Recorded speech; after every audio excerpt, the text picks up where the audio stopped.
Ja,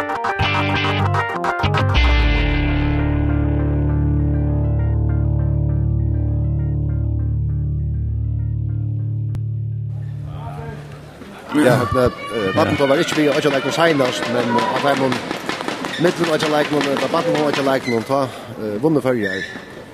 Det utviklet førjer kunne fære helt fram i åttendes for hvordan høyt sikta først Vattenfall? Ja, altså i Grønland ble vi nummer 2 i likappen faktisk, ja, vunnet ikke, men vi har veldig gode vunner, altså til at Li så sterkt som nærgrant utjåken alltid, og nu spelar vi mot Jersey som Guernsey som ett sterkt Li, och det ser gott ut. Axel Won första set och gott avvis.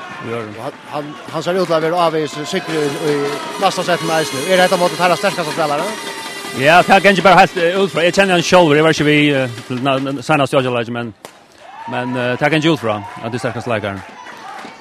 Det är ofta väldigt så där i första badminton att Charlotte vi kanske inte har alla starkaste showen så har vi det ofta tagit i medaljer och vunnit medaljer på brons och silver och Isaac Kabic. Det är det för dig här så väl?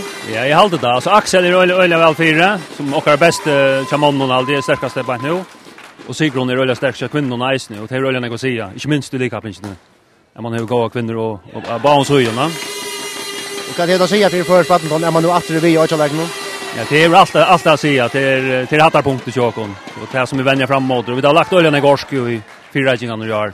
Så det kan så svåra att jag lägger ta badminton inte vill passa och jag lägger att motivationen kanske vara några fallande till spelare. Ja, det är väl trubbelt det helt spelare till ja, det är det väl ja. Det är helt säkert. Och tillgången mest väl är nu. Ja, helt säkert till andra kvartal så märker man väl att det större hora spelare ja, det är det.